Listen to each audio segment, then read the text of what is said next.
I never thought I'd be telling this story, but here I am. Jordan Wells, sitting in a sleek Manhattan apartment that once felt impossibly out of reach, about to share how I lost everything I built, and then took it all back in a way no one saw coming. It started 4 years ago, back in 2021. I was 26, fresh out of NYU with a master's degree in cybersecurity, determined to prove myself in a male-dominated industry that rarely took women seriously unless they made themselves impossible to ignore. I landed a job at Chord Technologies, a mid-tier software company based in Brooklyn. They built secure frameworks for enterprise clients, not revolutionary, just routine. But I didn't come to play it safe. The CEO, Cameron Rhodes, was what you'd call a polished opportunist.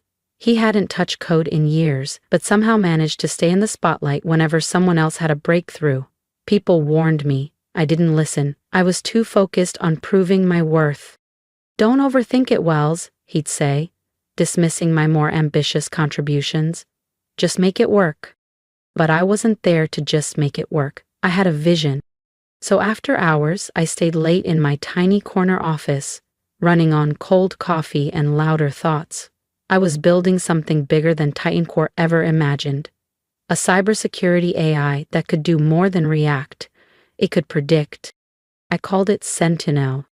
Where traditional systems flagged threats after they appeared, Sentinel identified them before they were launched. It studied human patterns, not just code. It learned behaviors, recognized digital footprints, and detected intent. It didn't just stop attacks, it anticipated them.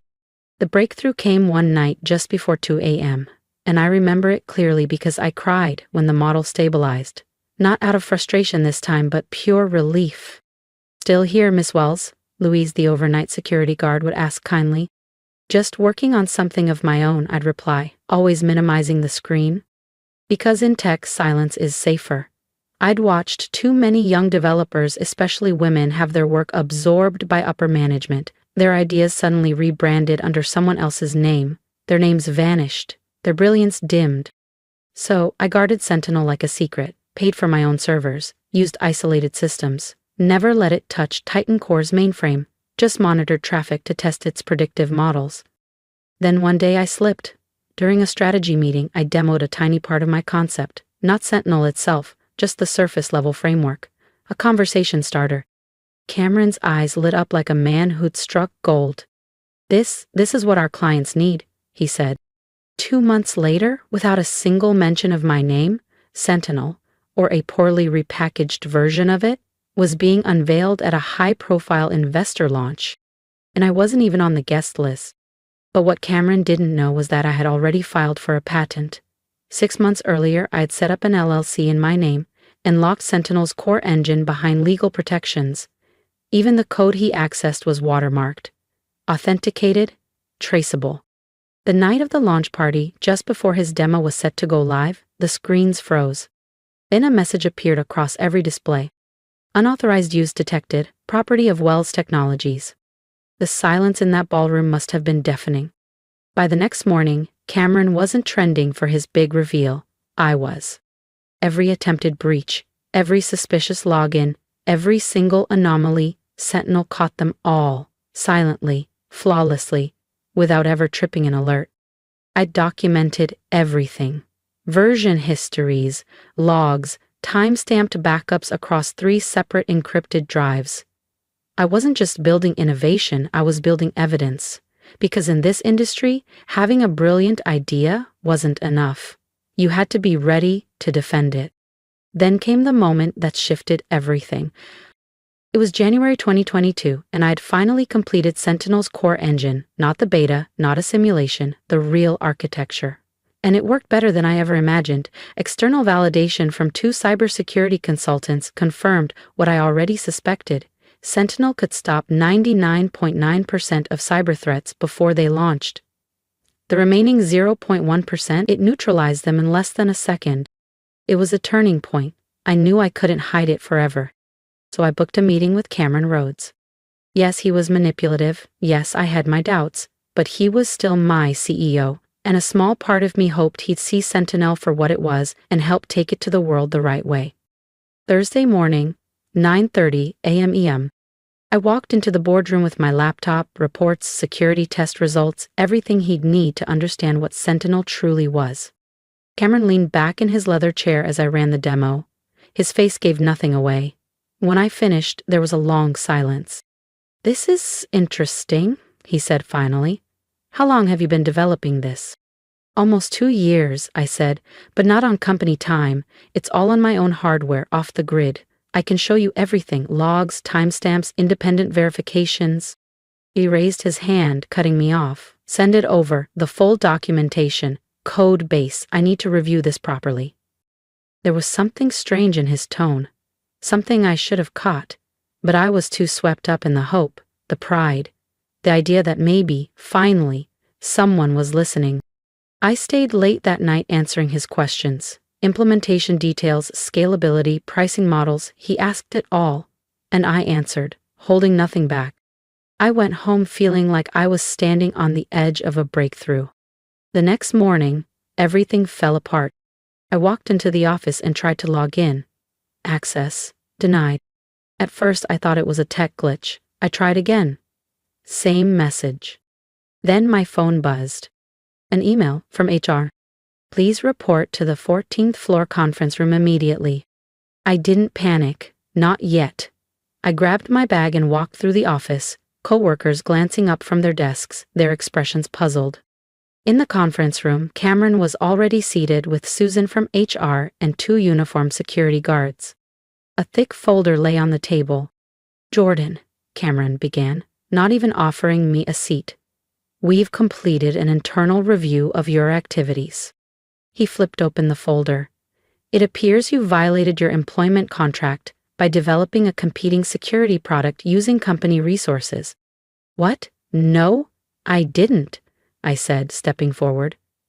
"Everything I built was done on my own time, with my own tools. I have the records."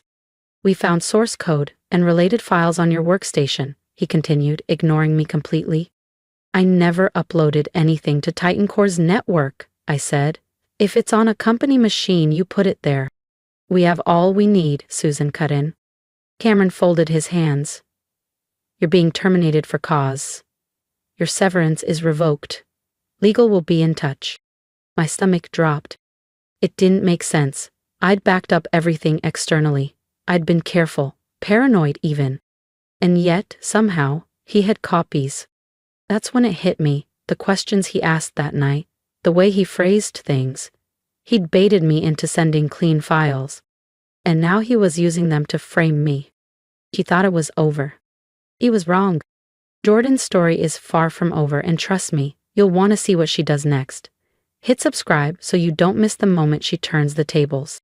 Fragments of code, logs, timestamps. Fabricated to make it look like I'd worked on Sentinel using Titan Core's systems. My hands turned cold as I stared at the folder Susan slid across the table. "This is your termination notice," she said softly, almost apologetically, "and a reminder that your non-compete agreement bars you from working in cybersecurity for the next 18 months. I shook my head. "That contract doesn't apply. Sentinel was built independently. I have receipts, timestamps, a full paper trail." Cameron cut in with that smug smirk of his. "I can, and I have, Ms. Wells. You're just a junior developer. Did you really think a project like this could belong to you?" He turned to the guards. "Escort her out. She won't be needing anything from her desk. It's all company property." I should have felt anger, panic, but instead something strange washed over me. Clarity.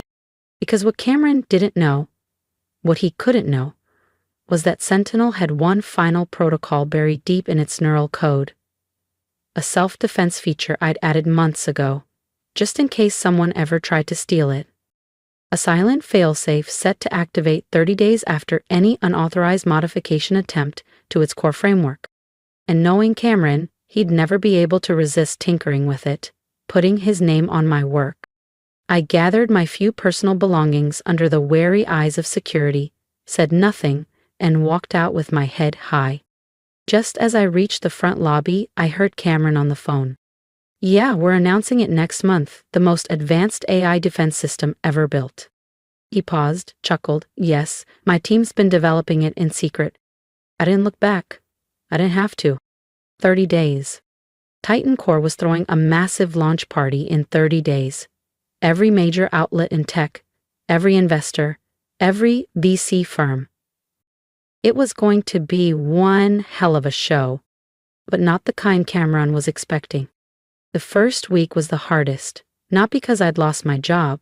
I had savings. I had options. No, it was watching them erase me, scrub my name from my own creation like I was nothing. They announced Sentinel as a proprietary Titan Core system. Cameron gave interviews praising his dedicated internal R&D team. I wasn't surprised, just disappointed. Through old classmates, tech forums, and quiet contacts, I learned that Titan Core had reassigned a team of engineers to optimize Sentinel, but in truth, they were fumbling in the dark, tweaking code they didn't fully understand. Exactly as I predicted. Meanwhile, my one-bedroom apartment in the Lower East Side transformed into my command center. 3 monitors lined my desk. One streamed industry news. One tracked internal dev activity Titan Core unintentionally broadcast through unsecured channels. The last one? It showed Sentinel's hidden diagnostic pings. I hadn't accessed its core directly. My protocol ensured I wouldn't need to. Sentinel was sending me signals, confirming what I already knew. They were tampering with the wrong parts of the system, breaking things they couldn't fix. And as the days ticked by, closer and closer to the launch event, those pings got louder, more urgent. Cameron thought he'd buried me, but he'd only planted the seed. This wasn't revenge. It was reclamation. You see, while Cameron thought he had full access to Sentinel, he only had what I'd let him see. What I'd shown in that boardroom was a shadow version, a sandboxed model with limited functions. The real Sentinel? That was mine. Fully encrypted, self-aware, far more advanced than anything they were tinkering with. "They're butchering your code," Marcus said during one of our encrypted calls. He was an old college friend, now a back-end engineer at Titan Core, one of the few I still trusted. Cameron's got them working 16-hour days, renaming functions, restructuring libraries, trying to erase any trace of you from the final product. I leaned back, watching my diagnostics dashboard. "Let them try," I said. "Every line they alter sends me another breadcrumb." Each edit they made triggered a silent ping from Sentinel's embedded failsafe. It was logging everything, every mistake, every deviation, and more importantly, it was adapting, just like I'd trained it to. "But be careful," I added. "If they trace you—" "They won't. I'm not stupid, Jordan," he replied with a small laugh. "But thanks." Marcus wasn't my only ally. 3 days after my termination, I received a message on Proton Mail. It was Sarah Lynn, a compliance officer from Titan Core's legal team. "What they did to you wasn't just wrong, it might be illegal. I reviewed the file metadata on the evidence they used. The timestamps were created after your demo to Cameron. I've made copies. Quietly, I'll keep you updated." I thanked her and urged caution. Sarah was walking a dangerous line. But the more I pieced together, the clearer it became. This wasn't just betrayal, it was theft. 2 weeks after I was pushed out, the tech press caught wind of Titan Core's upcoming launch. The headlines were predictable. Titan Core to reveal groundbreaking cybersecurity AI. CEO Cameron Rhodes claims breakthrough in predictive defense. If I wasn't so furious, I might have laughed. The same man who told me not to overcomplicate things was now claiming to have built an AI system using entirely in-house innovation. Back in my apartment, Sentinel monitored everything. Each change they made to the code only strengthened its immune response. It was like watching a digital organism evolve in real time, recognizing threats, reconfiguring, preparing. "He's throwing a massive party," Marcus informed me a few days later. "Full media rollout, TechCrunch, Wired, investors, even a few reps from government security agencies." Of course he was. Sentinel had the power to transform not just cybersecurity but military defense, financial systems, even healthcare.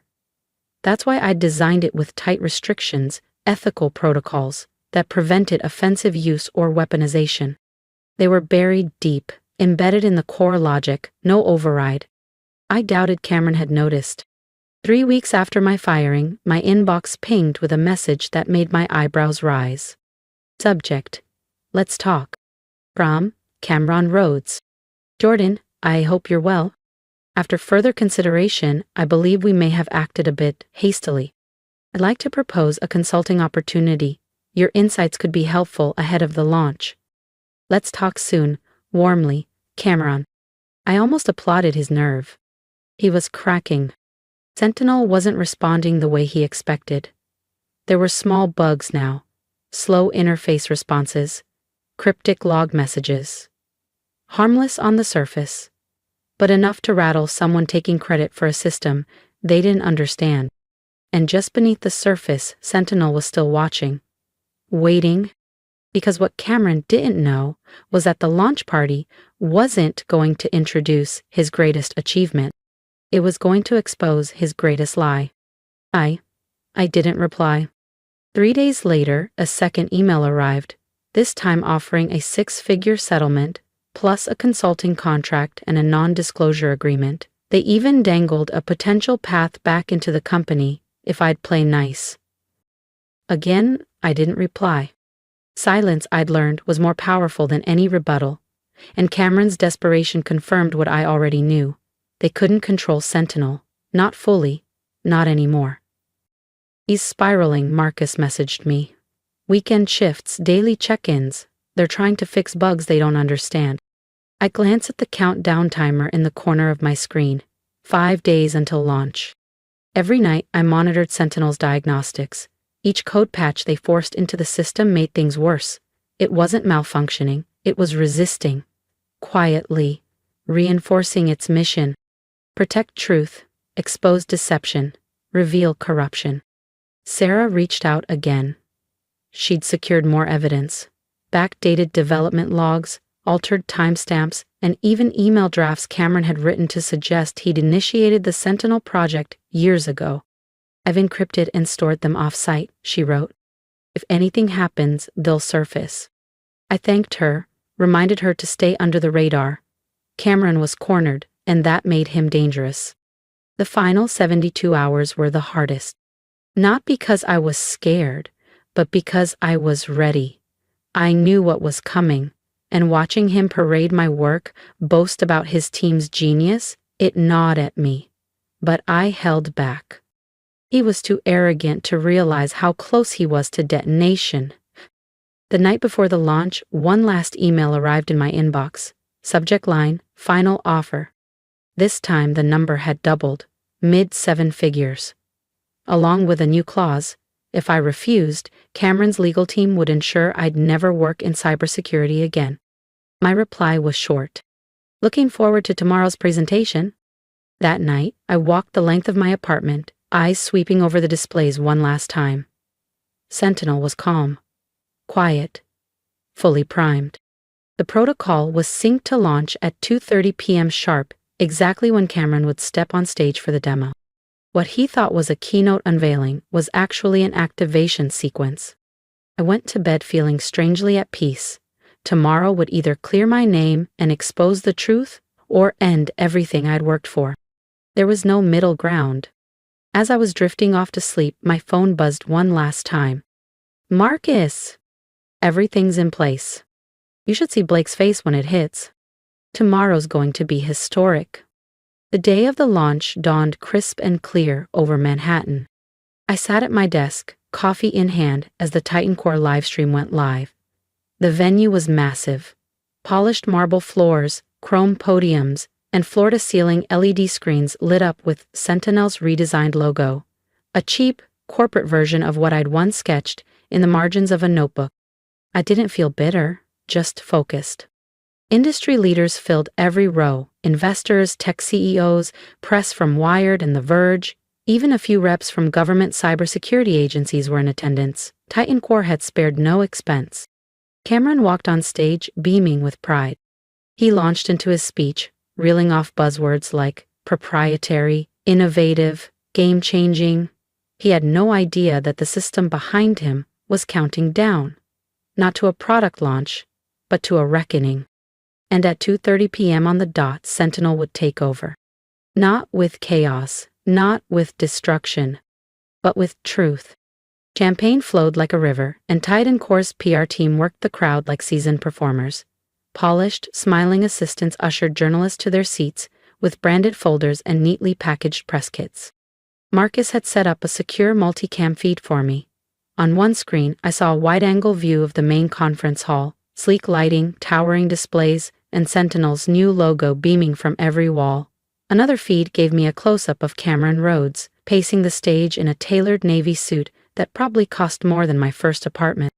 He moved like a man who believed the world belonged to him, shaking hands with investors, laughing with military contractors, nodding respectfully to SEC regulators seated in the front row. At 2:15 p.m. sharp, he stepped behind the podium.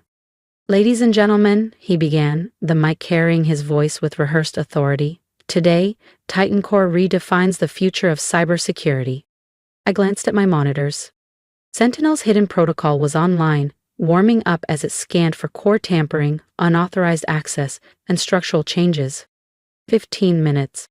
"For the past 3 years," Cameron continued, "my team and I have worked tirelessly to build something unprecedented, an AI security system that doesn't just respond to threats, it anticipates them." On the LED screens behind him, Sentinel's redesigned interface shimmered into view. I had to admit, they made it look good. But appearances were skin-deep. 10 minutes. "Allow me to demonstrate Sentinel's adaptive threat response," Cameron said, walking confidently to the terminal. "We've prepared a real-time simulated cyber attack." My phone buzzed. "Sarah." Board members confirmed. "Military contractors in front row, SEC agents here, full house." "Perfect."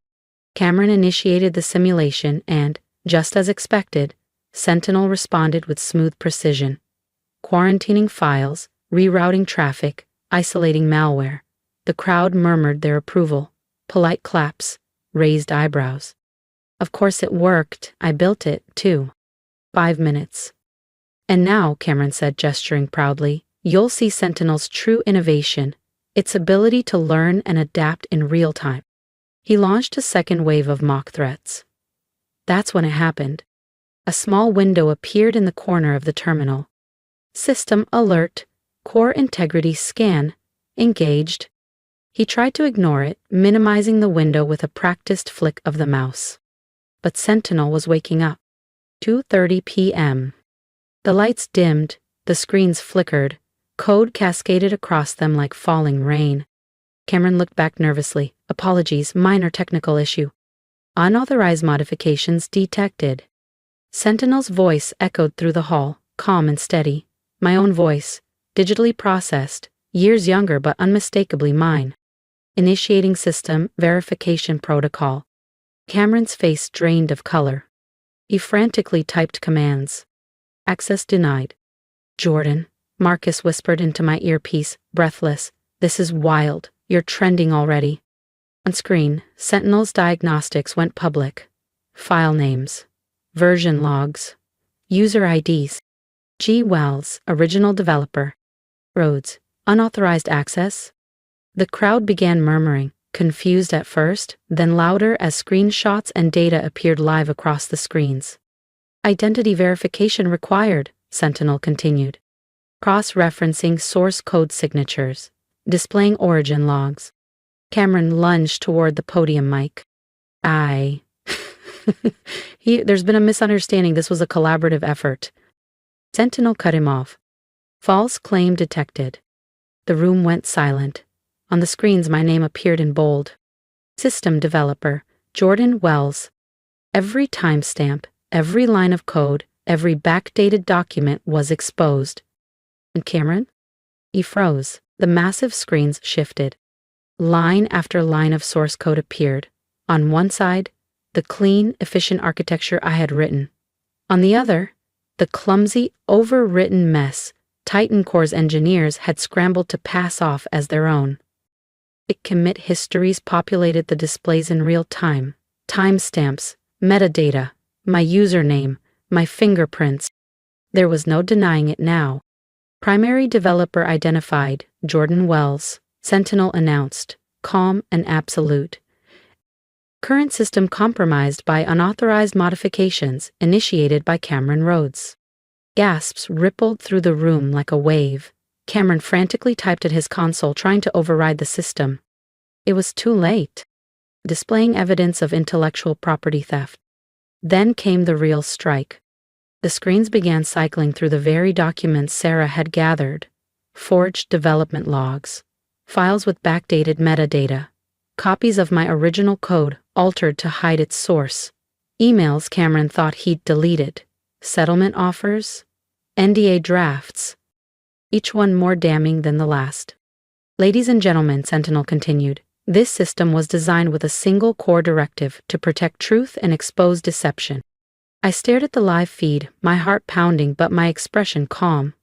The room was dissolving into chaos. The current demonstration has been compromised by systematic intellectual property theft. I watched military contractors begin to rise and leave, their interest in the product clearly dead.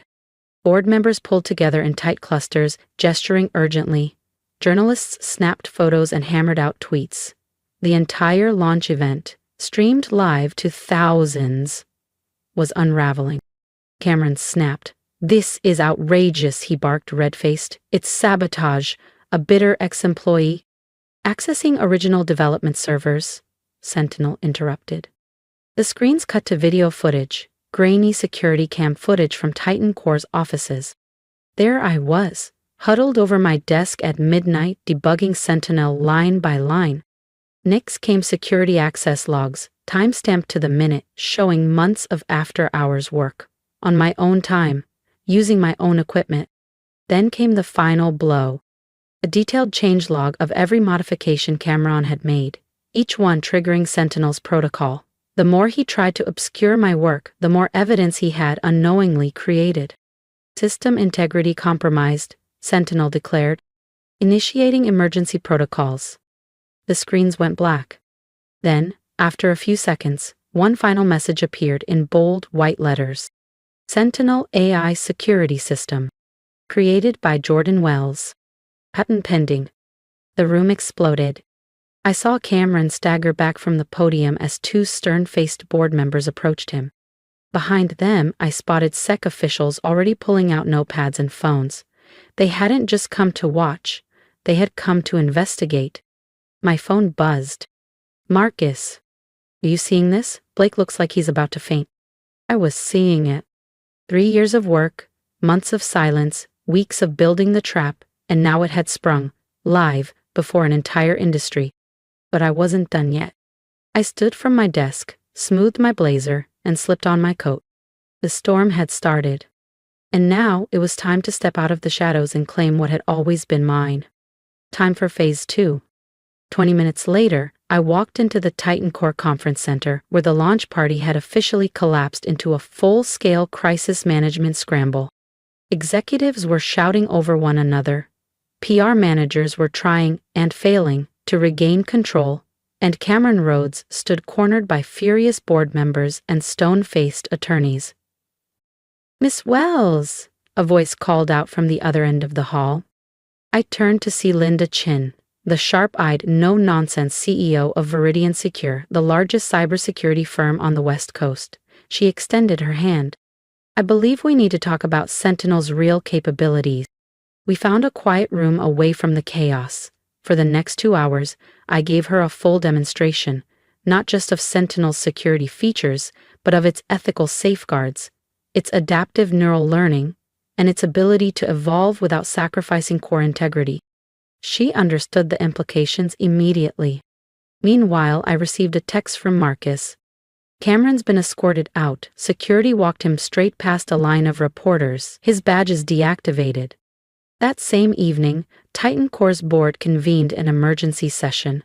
By the time the lights dimmed, they'd offered me full legal ownership of Sentinel's patents, a large settlement for the attempted theft, and a CTO position with a 7-figure salary. But I turned it all down. Linda's offer was better.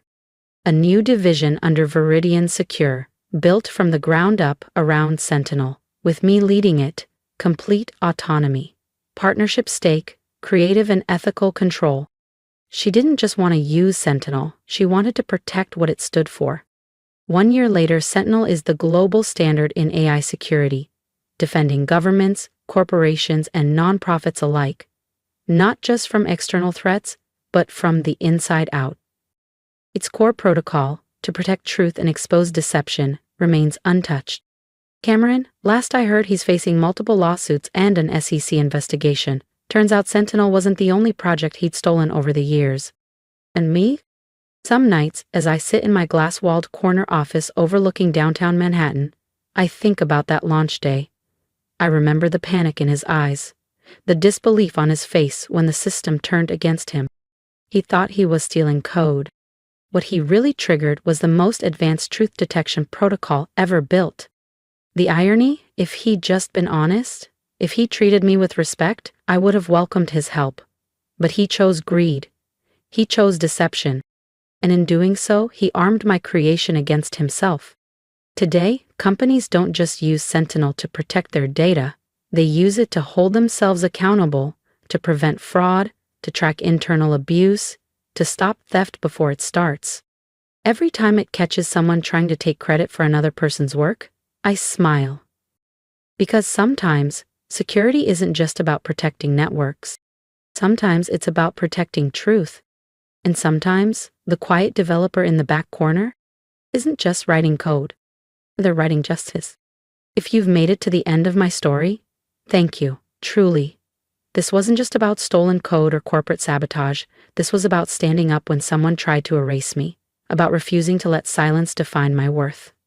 If anything in my journey spoke to you, I'd love to hear it. Drop a comment below, share your thoughts, your experiences, or even just a word of support. Believe me, I read them all. And if you've ever been underestimated, dismissed, or had your work taken for granted, I want you to know you are not alone. Your voice matters. Your work matters. You matter. Here's what I've learned. You don't have to yell to be powerful. You don't have to play their games to win. Sometimes, the most revolutionary thing you can do is quietly build something they can't take from you, and let the truth speak for itself. So whether you're coding in a corner, painting in a basement, or chasing a dream no one else sees yet, don't stop. Keep building, keep going, because one day, they won't just see what you made, they'll feel what you stood for. And if you want to see more stories like mine of quiet strength, resilience, and well-earned revenge, hit that subscribe button. Join a community that believes in justice, integrity, and the power of staying true to yourself, even when the odds are stacked against you. We're just getting started. Because in a world full of noise, sometimes it's the quiet ones who change everything.